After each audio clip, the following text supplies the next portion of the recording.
Okay, so it's recording. Okay, Martin, thanks for doing another session on this marvelous bootcamp. I don't know, you have something you want to say, or we start with our numerous questions?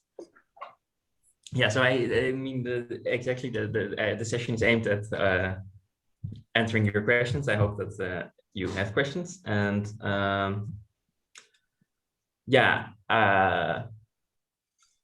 I don't know whether everyone has looked at the red notebook, has gotten through it. I can go through the notebook step by step and try to explain what is happening, or I can first answer questions. Does anyone already have a question that they feel like is urgent and they want to answer it? That also, it's nice if anyone already has questions. I think that also gives me an idea of how far people have gotten and what the obstacles are.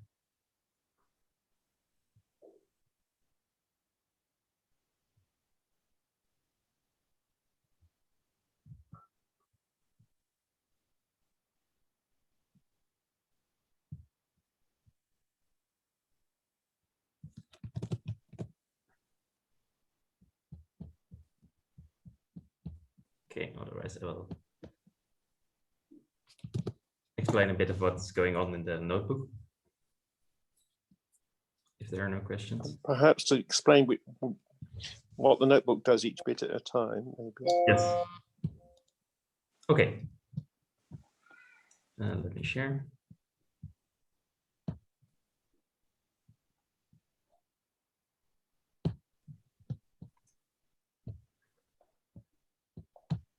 So the notebook aims to run STPP. And okay, first we define some directories, and you can leave them as they are, or you can choose where you want to put them.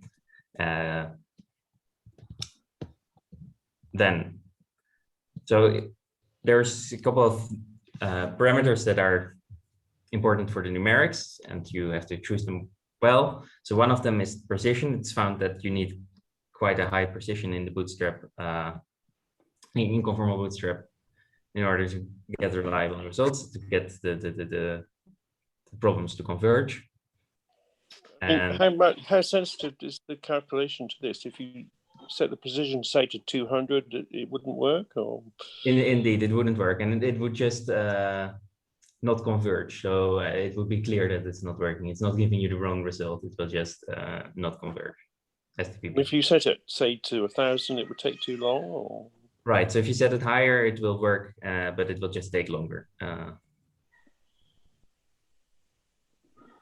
mean, for running this, how much memory do you need, basically? I mean, is that also... Memory is not really the issue, I would say, compared to the computational power that you need. Usually, I've not found that it's a problem. Like if you run it on a cluster or whatever, they've already by default on the standard nodes that don't have explicitly more memory, there will be more than enough memory to run. But how about running it on a laptop, for instance? Is that possible? Right. Yes, that is possible. And yeah, I would say that compared to having something that is doable on, let's say, 6 cores on your laptop, a problem that is of a size that you can do there, then the memory is not going to be the bottleneck and the issue. So I think that yeah, it's CPU heavy, these computations, and that's more the bottleneck than the memory. I mean, if you run this it's less than a minute per point, something like this.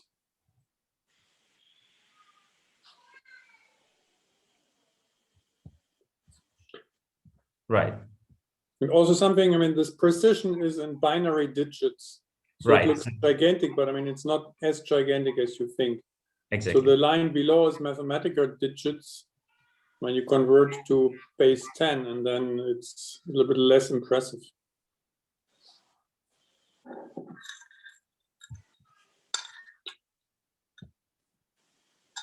Exactly. So other things that you have to specify is how many spins are you demanding positivity on, and also how many components, how many derivatives do you want to include in your search space?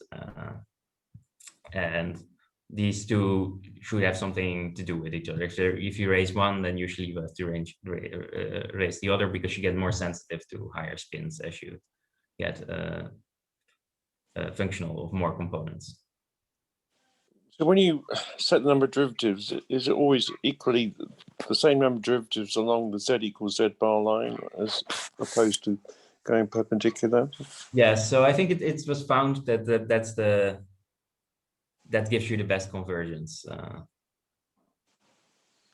So it's equal number of derivatives in both directions. It's a square that you're. Yeah, exactly. It's a square, except there is of course the symmetry, so you're not computing the same things twice.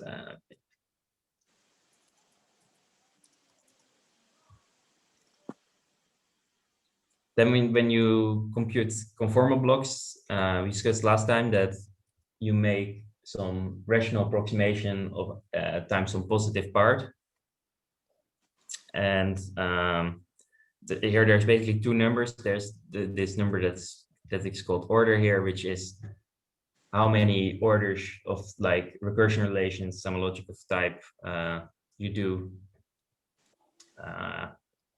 at first, and that this will give you, so to get an accurate conformal block. But then since we basically saw that the program scales with the number of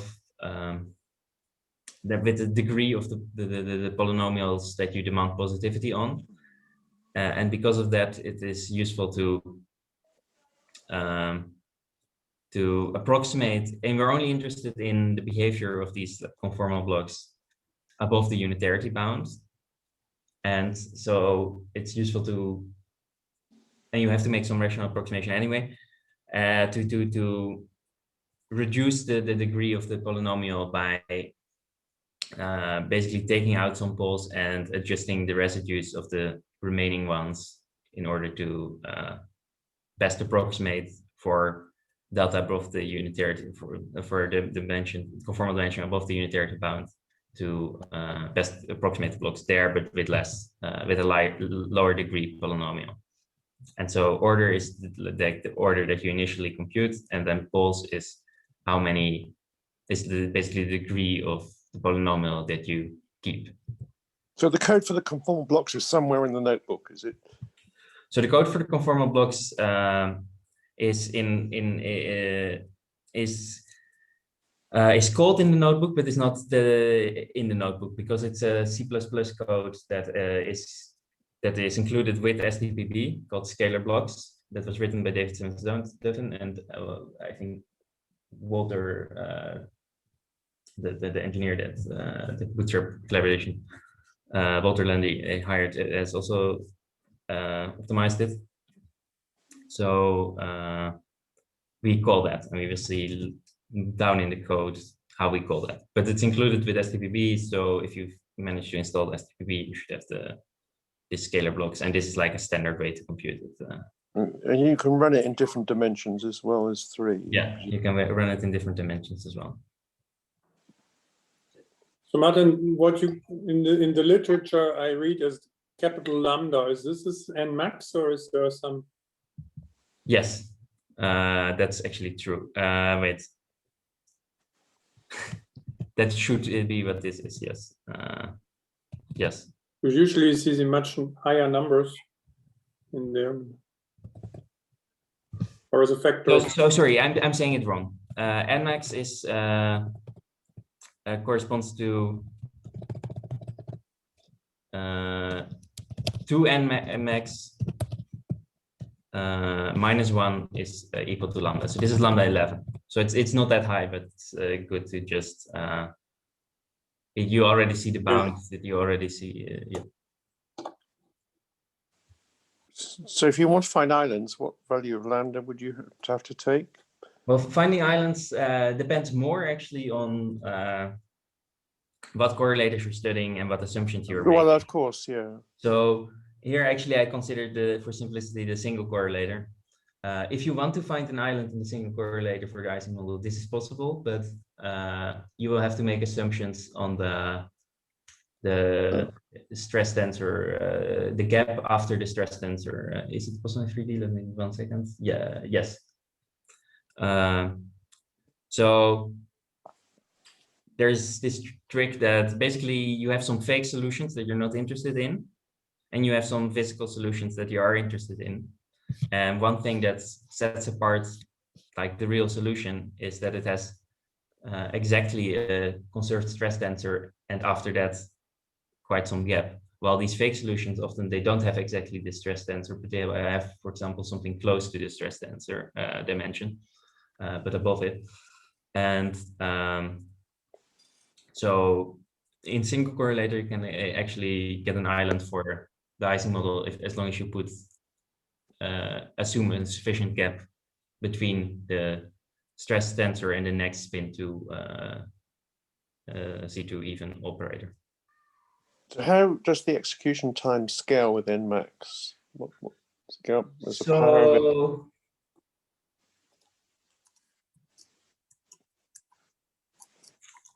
yeah, I don't know exactly, but I would say I think it. Wait, I would say perhaps quadratically or worse at some point. So I think let's concrete times. I think that's 1 point at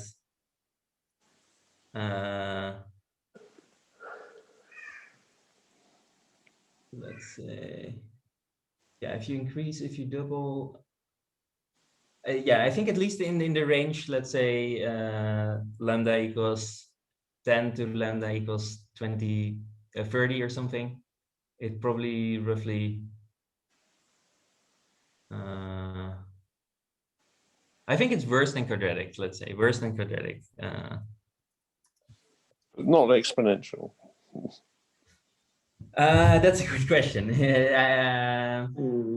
Is there someone who knows, who has done the really high lambda studies and knows exactly how it scales in the audience?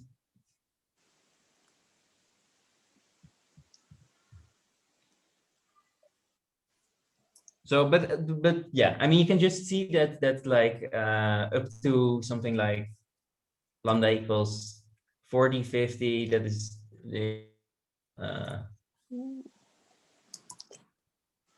So this whole problem's in the class of P, but not in P, right?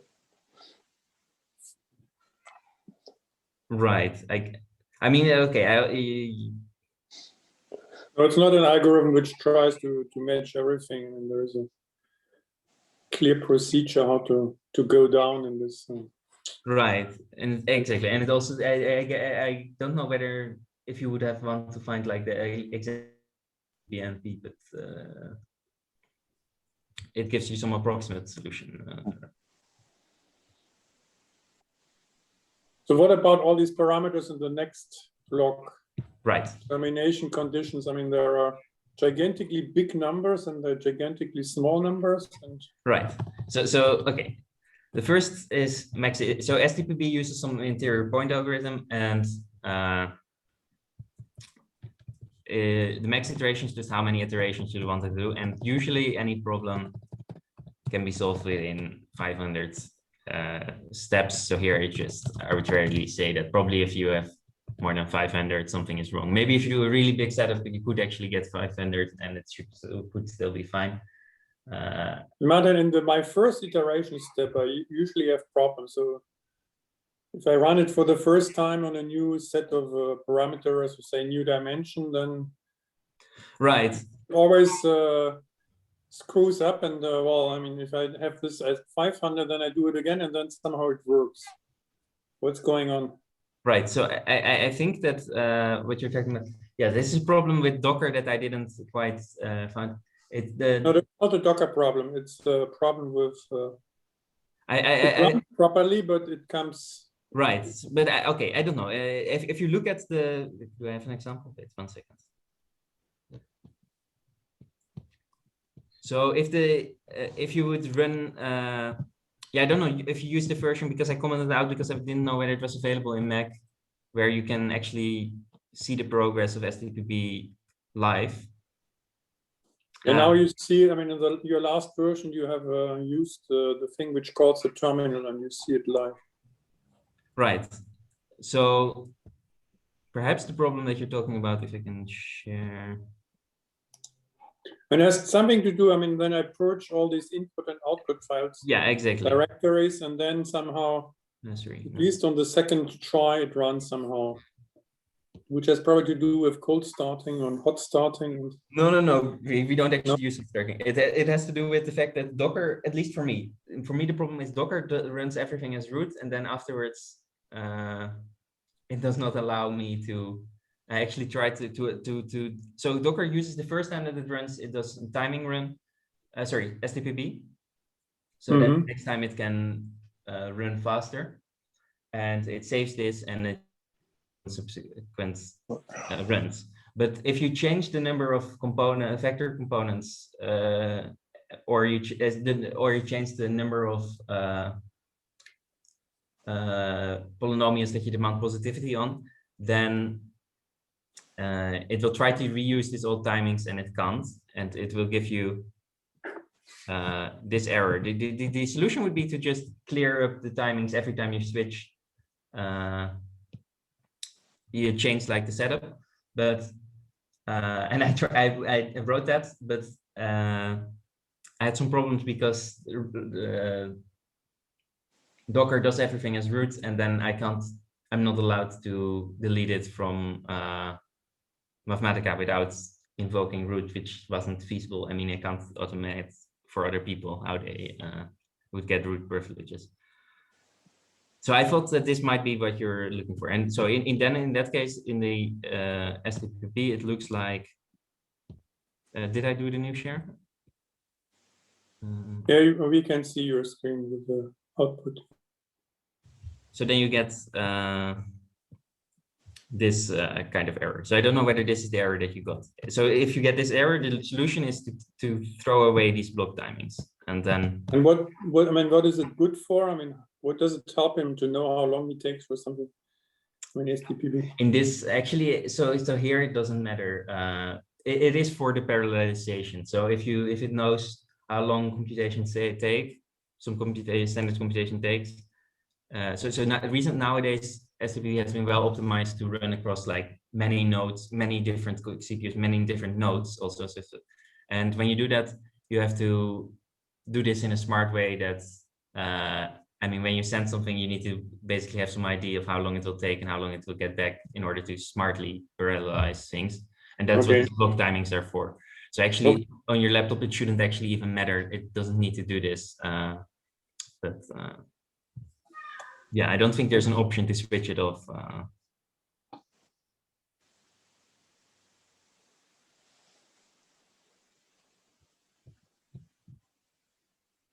So, so we had max iterations and runtime, Then come the checkpoint intervals and. Right, so exactly, max runtime is the same. It terminates if it takes excessively long, just because probably then there's something wrong. Then you have the question of find primal feasible. This means whether it should terminate once the primal problem has been solved up to some error. I'm sorry to be a bit stupid. What is the primal solution here? So the primal, okay, let's start because it's easier. The dual problem is just the problem of finding this functional that excludes a point. So if you have a dual solution, then a spectrum assumption that you made is excluded. It's not allowed. Now, in the semi-definite program, when you write a semi-definite program, then there's always a dual and a primal solution. There's a primal solution which roughly, but not exactly, corresponds to finding the actual solution to crossing. Actually, it only corresponds to this when you have primal dual solution, but okay, that's a detail. So roughly, you have primal feasible, which means that there is a solution to your truncated crossing, and dual feasible, which means that there is a solution to finding there's not a solution to the truncated crossing. Instead, you can find a functional that excludes the spectrum assumption. So dual means disallowed, primal means allowed. Why do you say it's only an approximate solution? I mean, there might be many solutions, but it should be one solution, no? So there is so when you are at if your problem is both primal and dual feasible, then you have a unique solution. This happens, for example, at the edge of the allowed and disallowed region. If your problem is dual feasible in the disallowed region, for example, then actually there can be multiple linear functionals that are not equivalent up to just the rescaling. I mean, even after normalizing one component are not the same. And similarly, on the primal feasible, you also have multiple solutions to the primal problem. But when you are at an optimal point where both of these have a solution, then the solution is unique. Okay, but I mean, you have a solution. It's just that there are several solutions because it's not constrained enough. Right. Okay.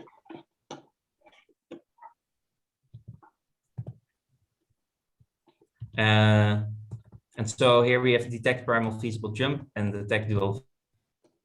And this means that whether we allow it to also terminate as being primal when there is a sudden step, especially it can take a really good step that dramatically decreases the primal error or the dual error. And basically, it's been known more or less experimentally that when you get this, you might as well terminate immediately because it's going to be primal or it's going to be dual. And in effect, yeah. Yeah.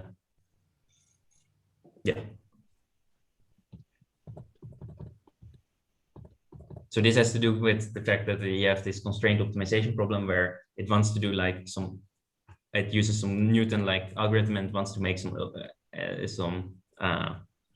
like the best Newton step, but because it's constrained, it can often not take the best step, and it will take the best step that is possible within the constraints. And when it can really take this best step, usually, well, then the error, the dual or primal error will sharply decrease, and usually just means that it should just mean that point is primal or dual. Okay. So max complementarity is again like in the category of these top ones where you terminate when probably something has already gone wrong because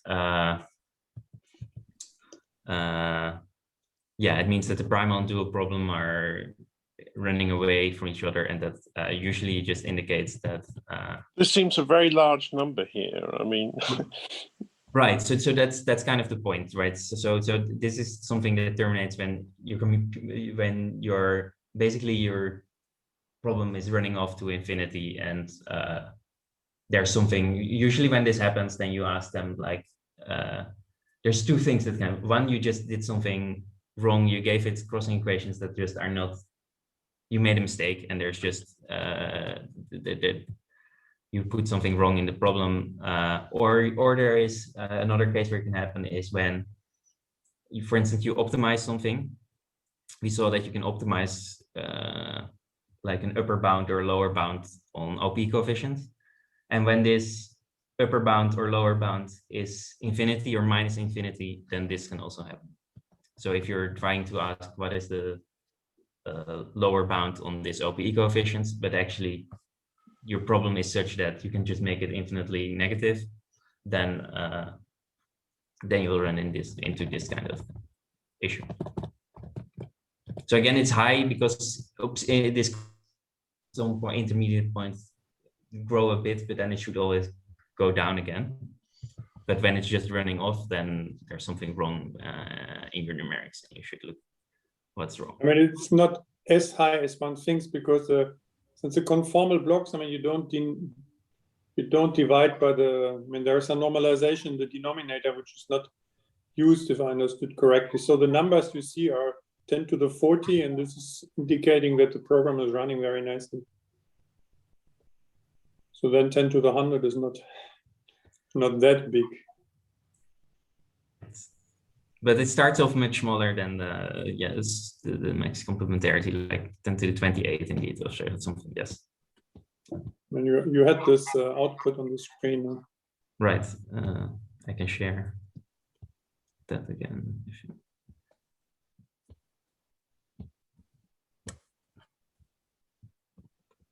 So you have indeed like some numbers that start off a bit big. So here the complementarity, I guess, would be 10 to the 28 at the start. But you see that it will just go down because the primal and dual object should go towards each other and not run off. What's beta in the last column? What was beta in the last column? It's definitely the parameter that I look at the least when you do numerics. So I have to constant. Let me remind me myself. What is beta? These are some optimization parameters. Right. So I think that numerical beta. So it has to do with optimization. So you have this mu, which acts as a barrier for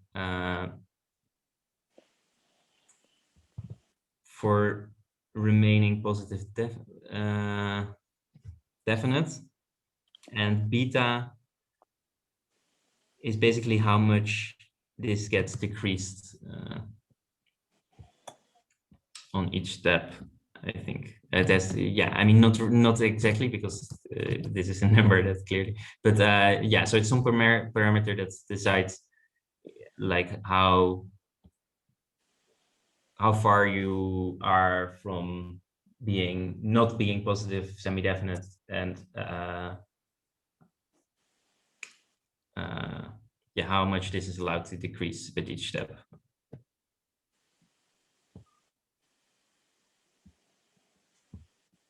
But so it's just chosen, I think, like standardly everyone always uses this, and it's not something you will need to change. So then why is dual error threshold much bigger than primal error threshold? Right, so this has to do with the small issue that I explained with these scalar blocks, that because what happens is that you do get primal jumps, and the primal error decreases more quickly than the dual error. And so I found that if you want to reliably find the correct answer, you have to put a small primal error threshold, and the dual error threshold matters less, because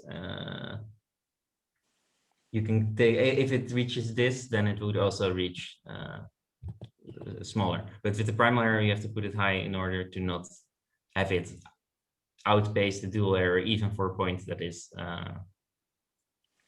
dual. And this has to do, you can have a nicer setup where this is not at all necessary, and where you will also see these dual jumps, and it will always either do a dual jump first, or so either sharply decrease the dual error or sharply decrease the primal error. If you use blocks that scalar conformal blocks that use a slightly different rational approximation, but yeah, so in practice, if you use these scalar blocks, then you should put the primal error thresholds quite small, and you can take the dual error thresholds to be a bit bigger. Okay. So even for the navigator function? So actually, okay, when you do optimization, like you do for the navigator function, as you also do for, then actually these are not that important, the primal and error thresholds, because the important thing is that you terminate once the primal and the dual objective agree to what this optimal value should be. And so here we put it, and that's actually controlled by duality gap threshold. Actually, so I will also get to it below. So if you do an optimization run, like you do for an OPE bound or for the navigator function, then you should not terminate when you find a primal point or a dual point, because actually the way the navigator is written, every spectrum assumption is both primal and dual depending on the value of this objective, because the idea is that you relax crossing by adding like the part for the GFF solution, for example, GFF, which is a solution everywhere, and so this makes it so that for positive value of this this OPE effective OPE coefficient for the GFF solution, there will, so in the disallowed region there will be always a solution with positive coefficient for this, and in the negative one there will be a solution with even a negative component, a negative OPE, and at the boundary is 0. But the point is that so there will always be, for some value of the parameter that you're optimizing, there will be a primal solution, and for some value there will be a dual solution. So actually every run can give you a primal dual optimal solution. And in this case, whether so the primal dual optimal solution will terminate then depending on, oh, I'm so sorry, I have to plug in my laptop. Sorry, I have to do this first.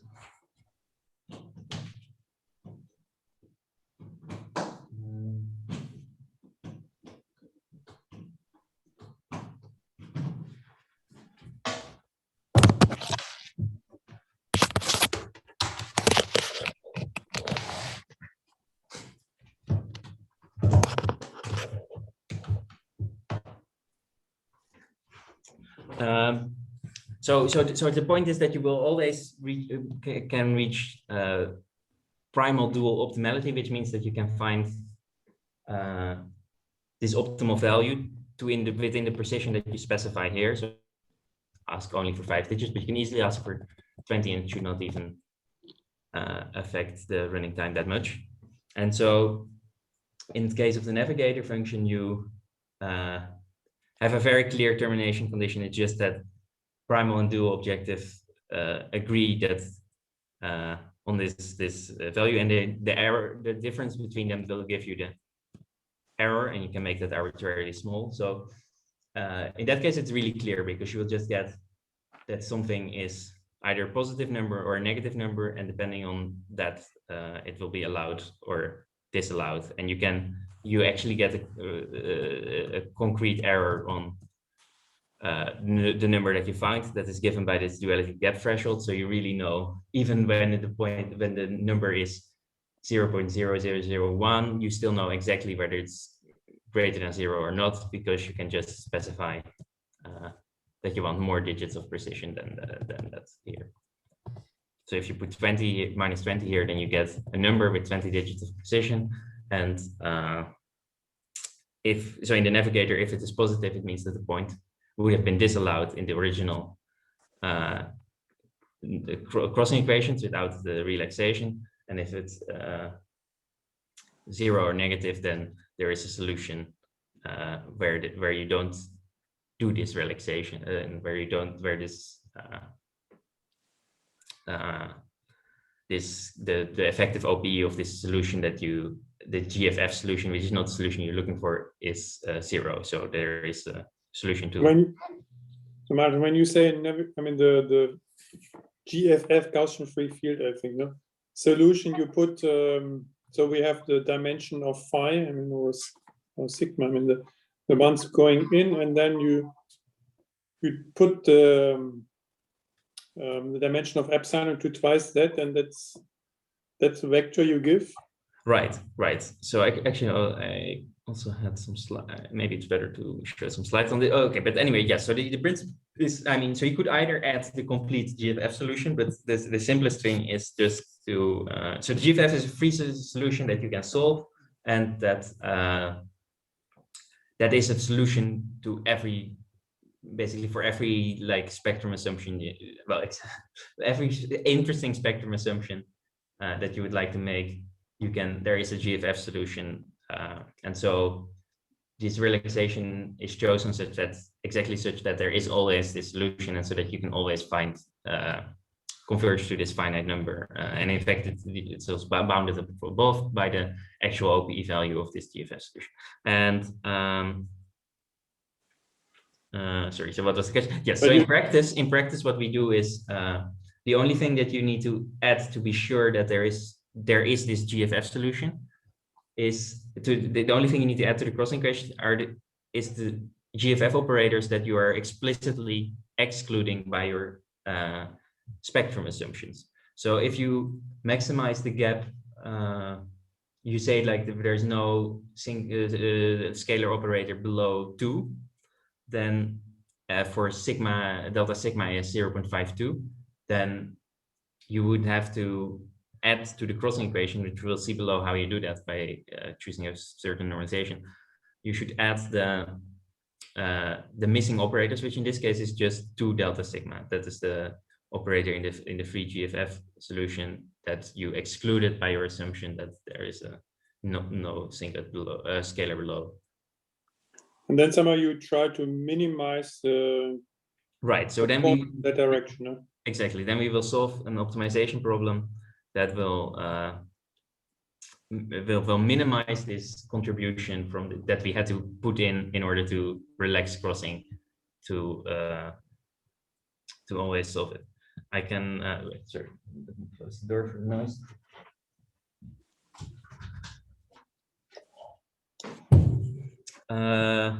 Yeah, if you want more details on this, I made some slides that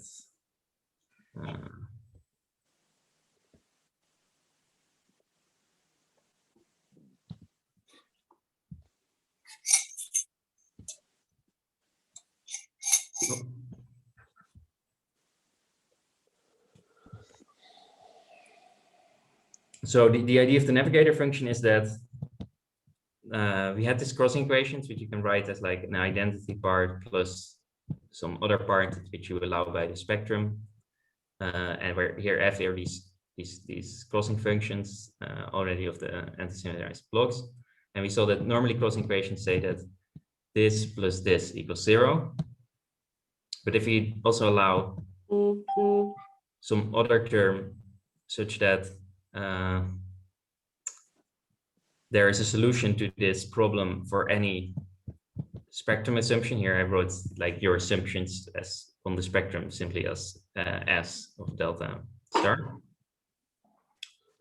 And so one way that you can do this relaxation so that there's always a solution is, as I described, by taking this generalized free field solution, which is there for every point and which is solvable, so you know what to add. And then, as I described, you only need to add the GFF operators that are not already allowed here, because if some term is anyway you're already demanding positivity on here because it's in the spectrum, then basically you don't need the term here because it can be included here. Here P delta L is the OP squared, which is a positive number. So in the typically, how many operators do you have to add then in M? So it depends on what you're asking, but if you do single correlator and you're asking just to maximize the gap on the first scalar, then the only operator that you need to add, at least as long as you're below 3, which is the area of interest, below a gap of 3, which is the area of interest, then you only need to add one operator, which is sigma squared. So you add, so what does that mean? That means that you take this fm to be this crossing function, and then the crossing equation always has a solution. And then we want to, of course, what we're interested in is finding a real solution and to find where the point where we no longer need this, where we don't need a positive lambda anymore. And And so we do that by minimizing this lambda, and you can do that by choosing the normalization factor n and the objective that you maximize smartly. And we saw this already when we how this works when I showed how you can find an upper bound of B coefficients, and basically it's similar. So here we can say that we maximize the identity contribution while normalize this GFF contribution to -1. And then you can see if you work it out in this equation that corresponds to minimizing lambda. Yeah. Clever.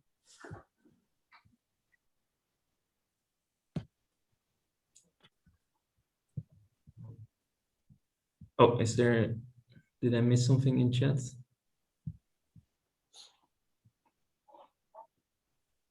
Yes, did I not say, is there a typo in the slides? 2 delta. Yeah, I think in the previous slide there was, I mean, it was just a typo, I think. I just wanted to yeah, be sure okay, I was... sorry, I see it. That this should read 2 delta sigma. Okay, thanks. Yeah, sorry, I'm sorry for that. That's the typo. Yes. Okay, so let me go back to the code, I think. So 4 delta sigma would be too high, would it, I presume? So did I say it correctly? Is 4 delta sigma, is that the primary for a sigma to the 4th that should be exchanged in the sigma sigma OPE? Okay, not the Gaussian. Well, I guess it's not there in generalized free field, is it? Because it. I think it's not there. Yeah, I think it's not there. Yeah. I think my statement was correct that there's nothing until 3.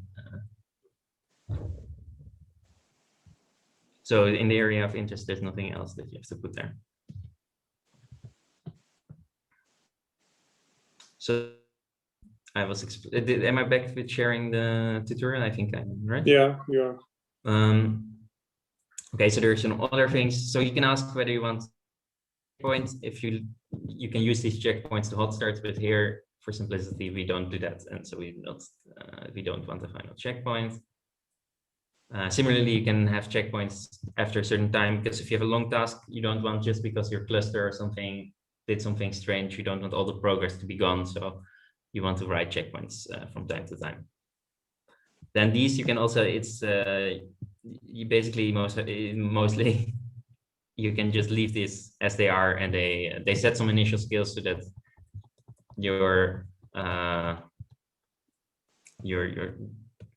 the numerics are more stable, but I think basically leaving them at the default values is almost always fine.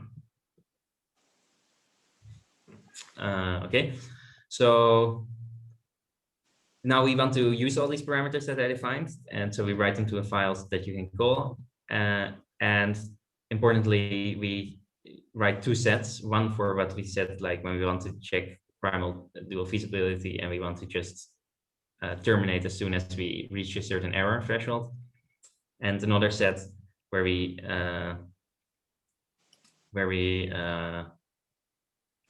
don't want to terminate on that, because we only want to terminate once we have some converged or meaningful objective function, such as an upper bound on an OPE or a navigator function, and we want to have that within the digits specified by the duality gap threshold.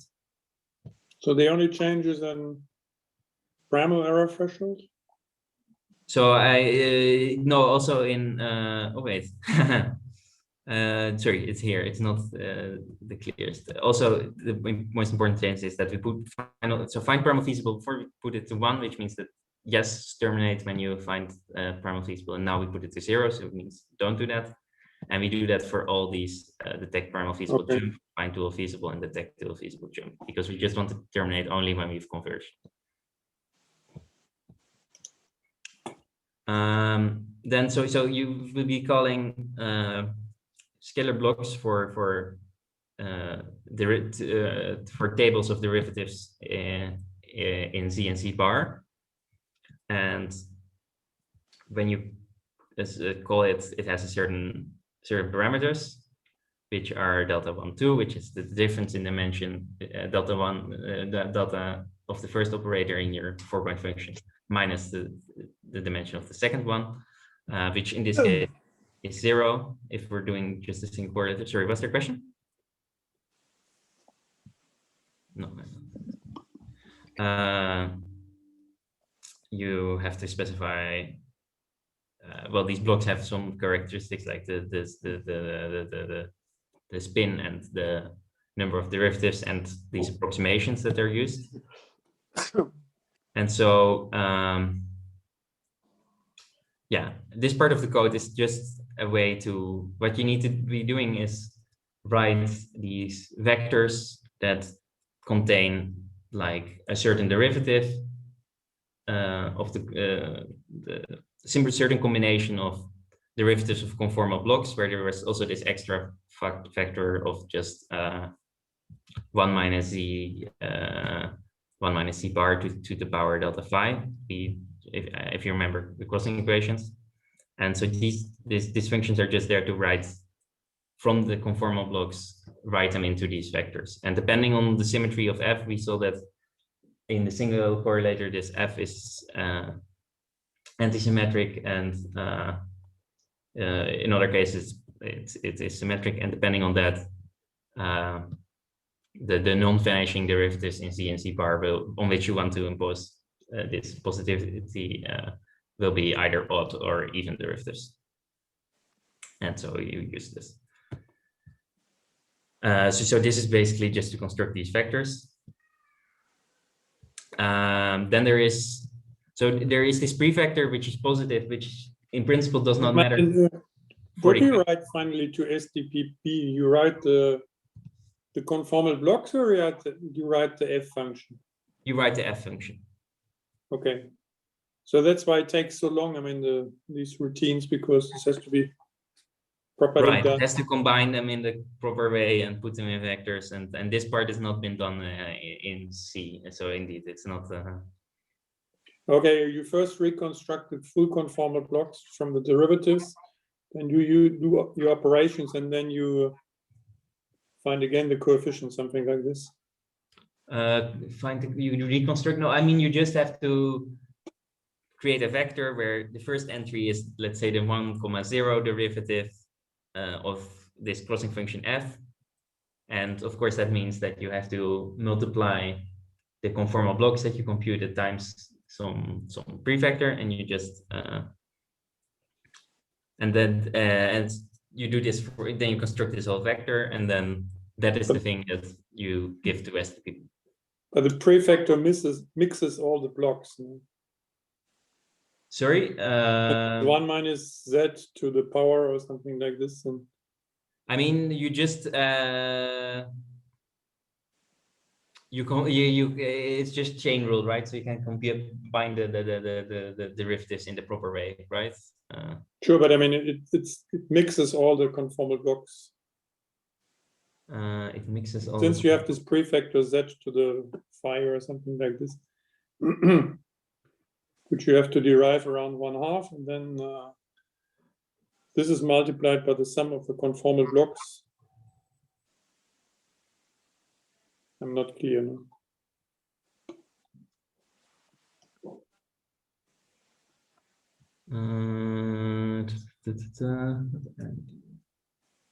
So if you take the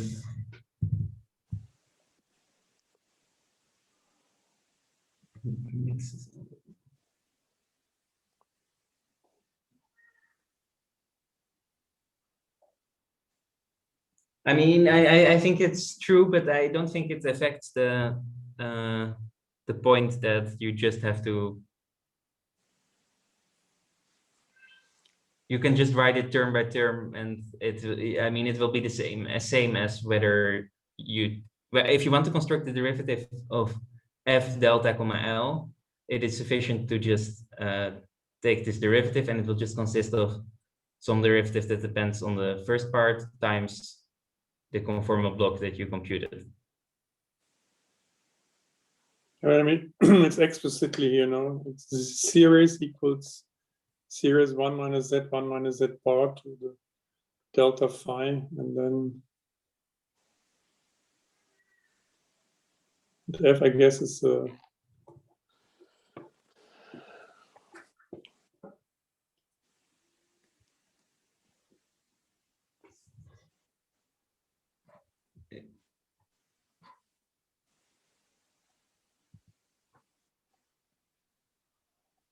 I think I misunderstood what the problem, what the question is, or I don't.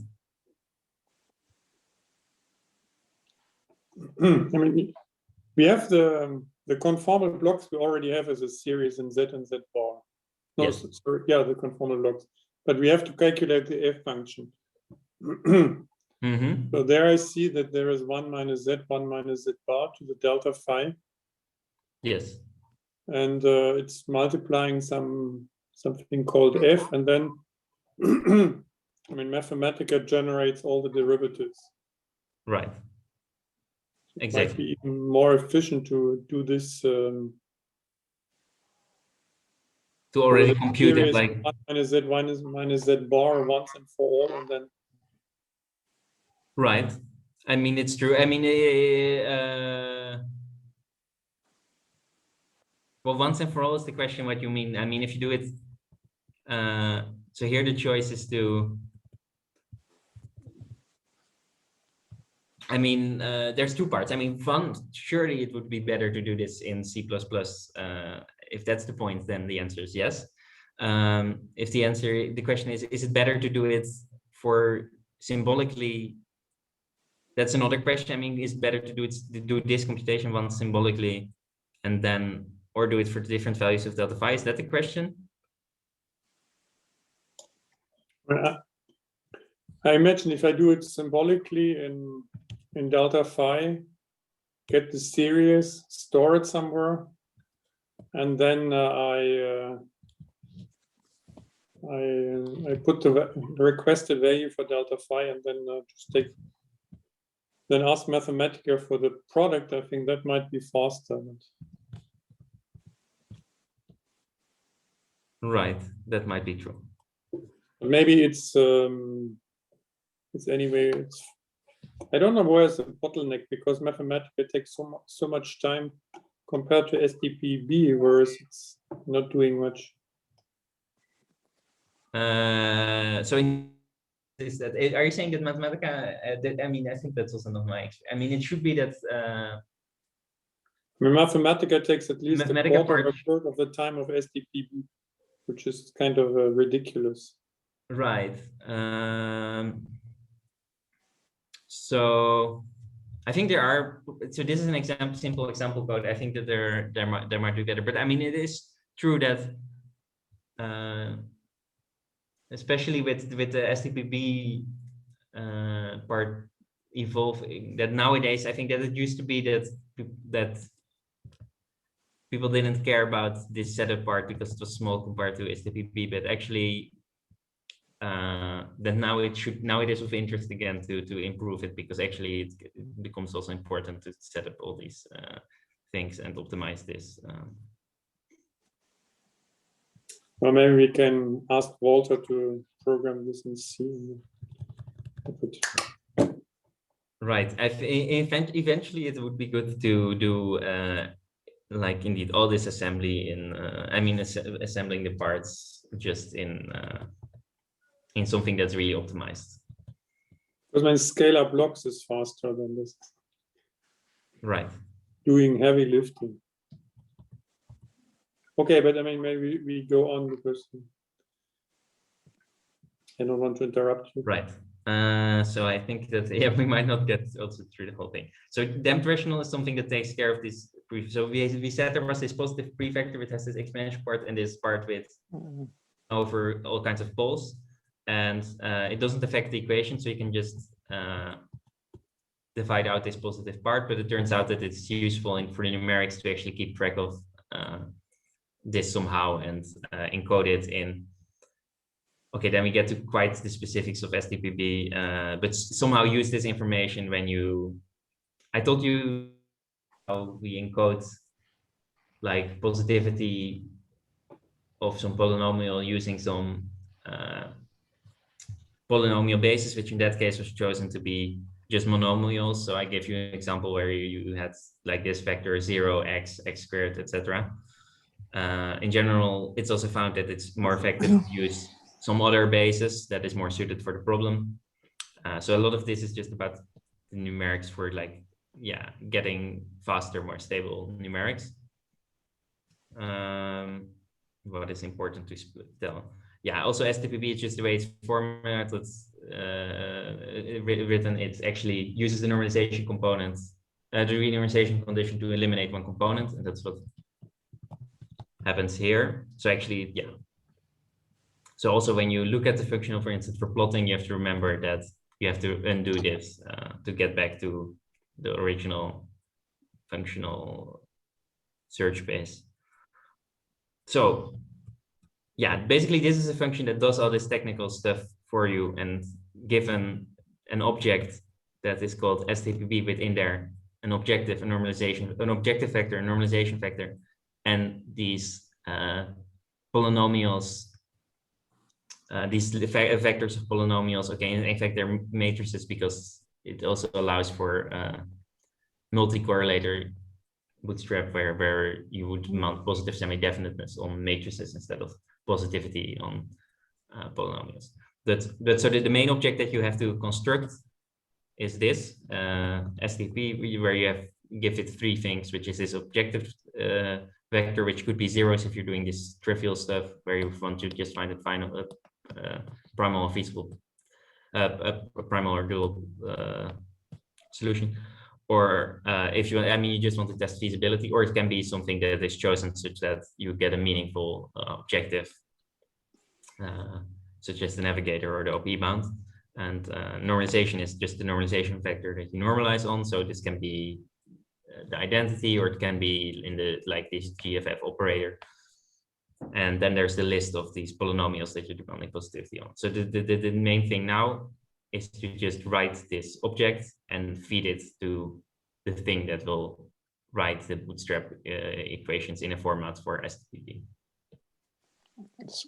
So I have to go. It's a very interesting talk. Bye. Well, thank you for listening.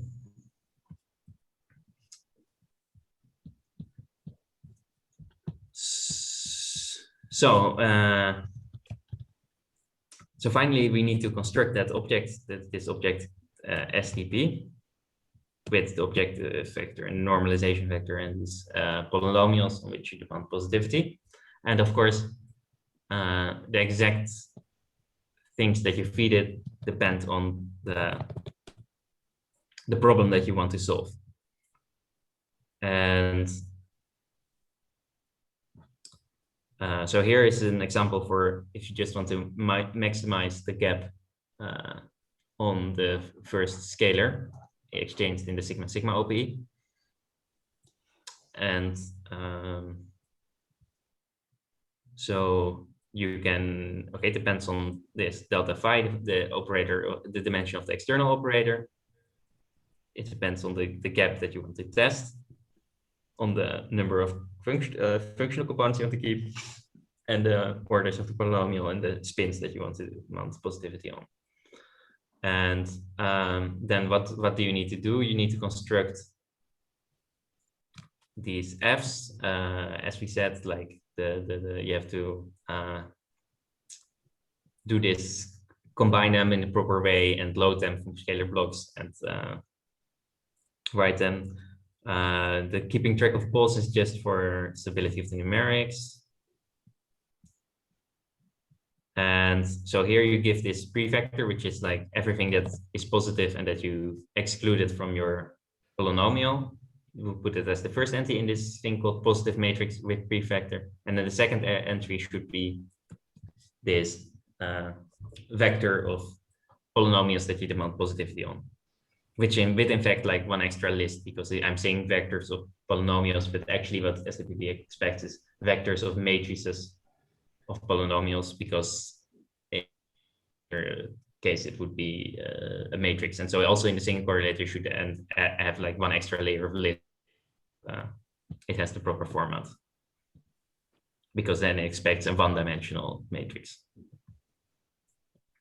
So one last thing that you need to do is impose the proper spectrum assumptions that you want to impose. And STPV will just assume, if you send it these polynomials in X, that you want positivity on X greater or equal than 0. That means that you must make sure that X equals 0 corresponds to the point that you want to demand positivity from. And so for most of the time, this will be, for example, the unitarity bound, or it will be for a specific term where you like the scalar, for the scalar part, you might be, like in this case, explicitly demanding that it is positive above some gap assumption.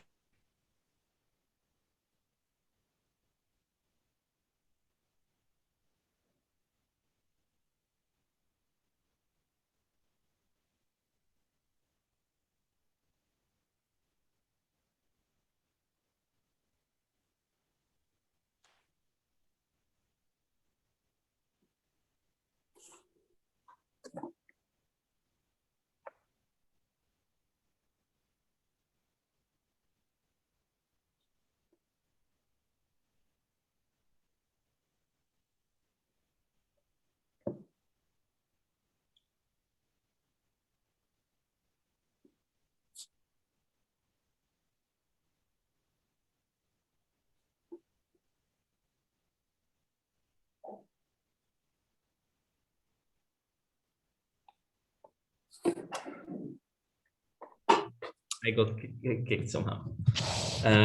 When did I? You disappeared about a minute or so ago. Okay, and then I have been, I think, talking to the air for some time. But am I? So the last thing you explained is that I mean that SDPP assumes that X is larger than 0. This Right. formula holds. Right. So I mean the 3 which I see there, that's the dimension, no? Sorry. The dimension -2. The unitarity bound. Right. So here exactly. So here X is already been made to correspond to. Let me see what happens. So in this V, where we construct. Oh, sorry. All the positivity conditions for all spins are constructed here in this part. And it already assumes that X should correspond to the unitarity bound, but for a specific term, which is the scalar term, we actually don't want it to correspond to the unitarity bound, but we want it to correspond to this delta epsilon. And so what we have to do is like undo the shift part for the unitarity bound, and then just shift it so that delta epsilon corresponds to that X equals 0 corresponds to delta epsilon. Yeah, delta equals delta epsilon.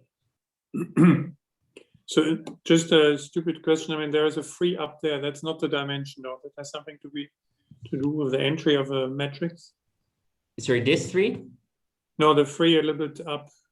This Yeah, one. this- No, so this one just tells us it transposes the meaning of the indices in. So as the PP wants it in a certain way, I have to think. But so you have like a matrix. You have a vector of matrices, right? And that's one way to view it. But you can also view the indices as a matrix of vectors. Hmm. And that's what happens here. It transposes it into the format that it should be. So I think it either just goes from vector to matrix. I think it goes. It either goes from vector of matrices to matrices of vectors. I guess. Okay, no, I just wanted to make sure that has nothing to do with the dimensions, just one of these No. Mathematica tricks, index, whatever. Yeah, it just changes the meaning of the index, whether it's a vector of matrices or a matrix of vectors. Okay. And then go on, because asking too many questions, or I asked too many questions. No, it's good. I think it's good to ask questions. So so often this like the unit vector, which is the contribution from the unit operator, appears either in our problems, either in the normalization or in the objective, depending on whether you're optimizing something or whether so it is just a contribution from, you can compute it from the scalar block that it is the 0, but you can actually see it more simple because the scalar block, basically, you don't need to compute it because you know that if you normalize your blocks properly, that the first derivative should be 1 and all the other ones should be 0 for the scalar block part. And then you still have this other part, which is the like this 1 over z bar to some delta phi. So basically, you only need that part because for the unit operator, the scalar blocks are known to simply be this simple.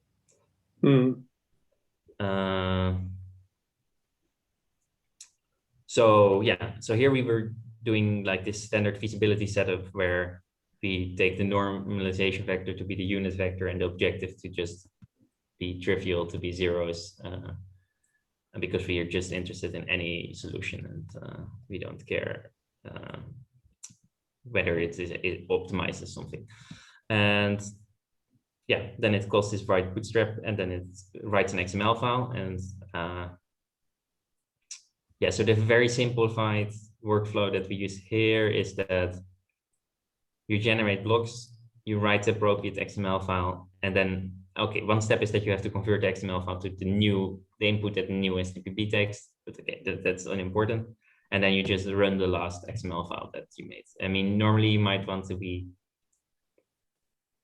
actually keep multiple files and run multiple, but here the workflow is just, you always run the last one. So you have to do it in an order that the last one corresponds to what you want to do. Right. So I think, so okay, if you instead wanted to check, ask not for the maximum gap, but for one, assuming that there's only one relevant scalar, then you would do something slightly different. You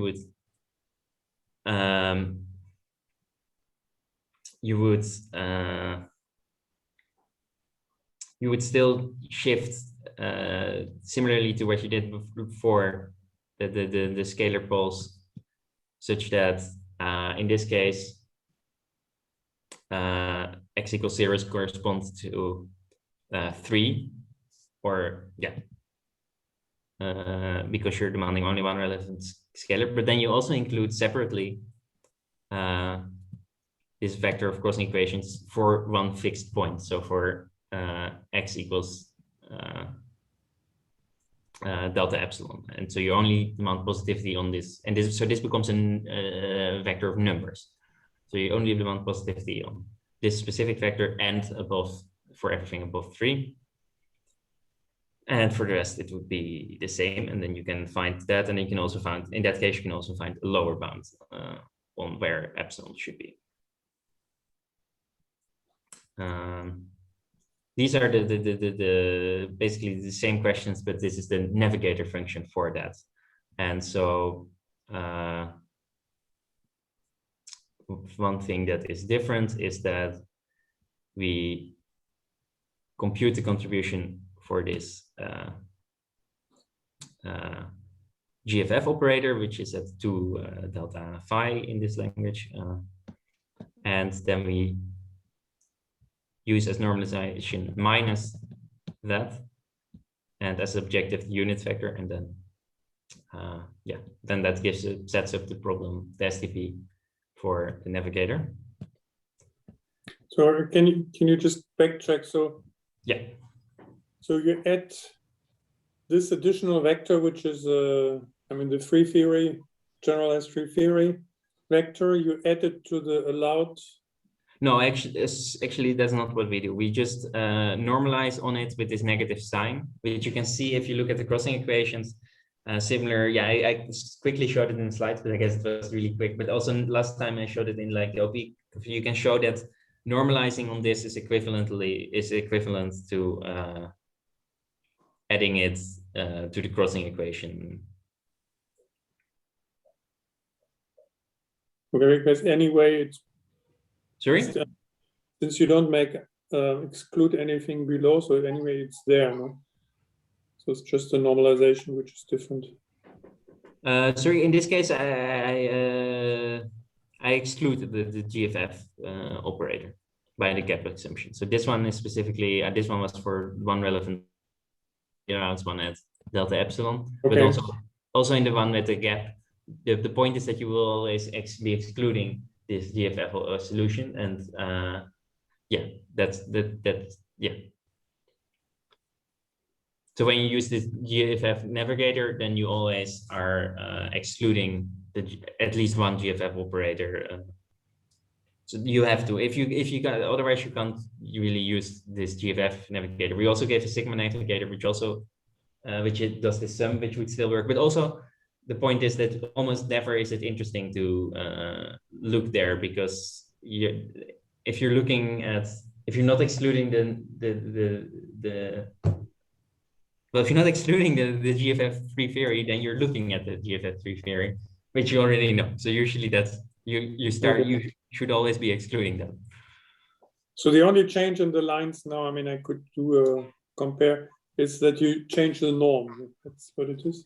So I changed the norm and I changed the objective. The objective is the same as for the OPE maximus. So the objective is, we choose the unit vector as the objective, and we chose the GFF minus the GFF vector as the normalization. Okay. And then you have this problem that corresponds to minimizing the GFF contribution. So yeah, before you run something, you need to generate the appropriate blocks, which is done here. Then you write,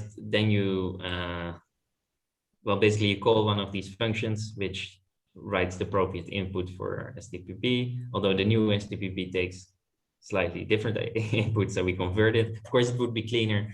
Eventually you could optimize and immediately write to the proper format, but historically we've been using using this XML file, so I think we will shouldn't change, but many people are still writing to XML and then converting, which is of course a bit of a waste of time.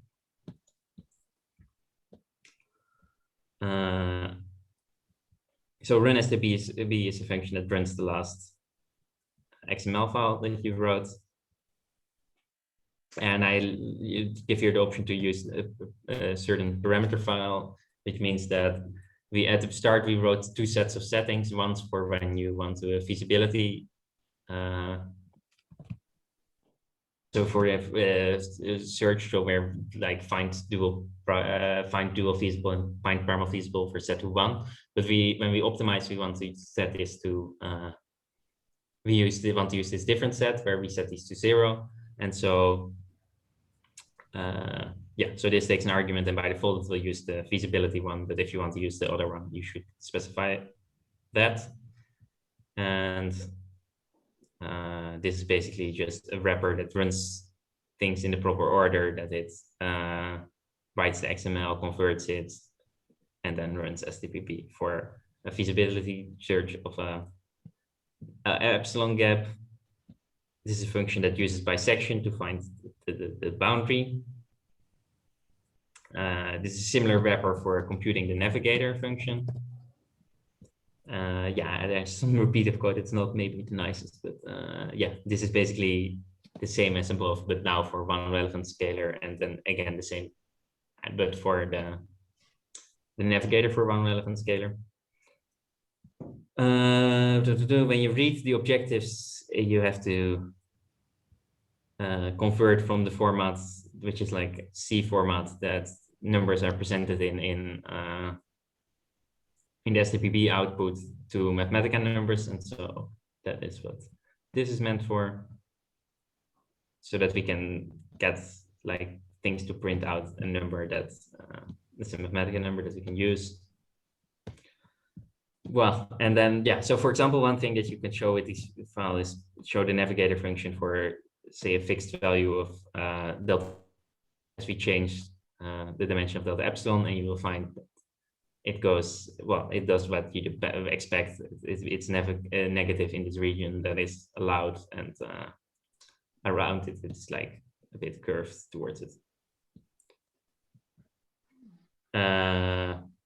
Here, I did not take enough care that it's actually so it's not normalized to 1, but it should be easy to normalize it to 1. And when it's normalized to 1, you can also use this trick that if you want to do some optimization, say you wanted to find this point, then it would be nice if this was convex. You can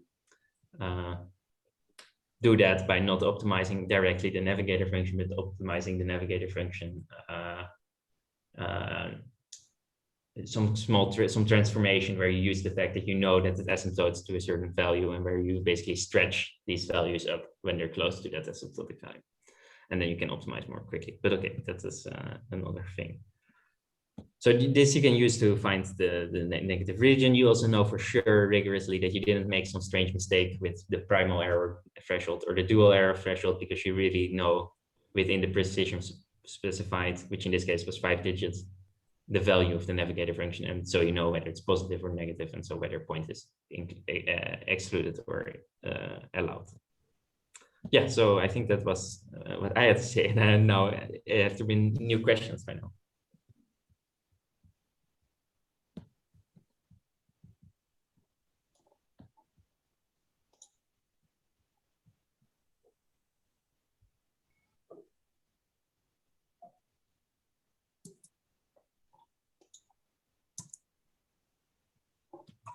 Then I think that was the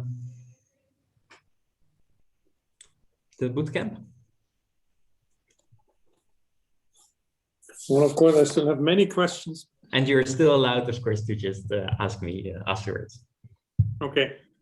I think we might, it was a very intense session, so maybe we thank Marten for his great work and then stop the recording for today.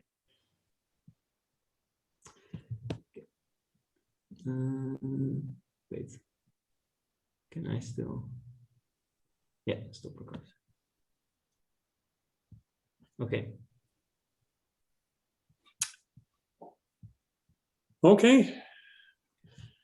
Bye. So I'm running the navigator. It works. So I mean, if you want to find the boundary, I mean, it's probably much faster, no, than this stupid bisection with. Right, especially if, okay, that's one detail that I didn't say. It's just an important part of the usefulness of the navigator also comes from the fact that actually for free, you can get the derivative of the navigator. Oh, okay. So that's actually where a lot of course, the advantage comes from, especially in a large. It's really good that you for free can see which direction you should move in. I see the compute. I mean, for instance, I just ran Compute Navigator of 0.52 and 1.45, right? And then I get what it has done, and then the answer is a number. No, that's right. Probably just the value of the function. It's not the derivative. Right. So what I wanted to say is that yeah, I can give you so. But I don't know whether it was the best to already include this. So we have a code that does this. So basically, once you have computed the solution, this X and this Y, things that appear in this STP thing, then under a small change of the problem, you can compute the gradient without having to run STPB. This is due to the properties of optimality. But you need a small code just to like add and subtract the solution in the proper way. Mm-hmm. We have an experimental one that works. I mean, we have one that we used for the paper and that works in that, etc. But Walter Landry did the the software engineer of the collaboration, is working on like a proper optimized way in C++ to be included with STPP. And I think, yeah, he said that it would be available soon. So I don't know whether it's possible. I can share with you, of course, but I don't know whether it's best like to now share the experimental version that we made when hopefully pretty soon there is like a proper optimized one. No, it's fine. I think, or one can take all the points one has calculated and interpolate, and then one can get to the boundary much faster, I think. Right. Okay. Thanks again, Marten. No problem.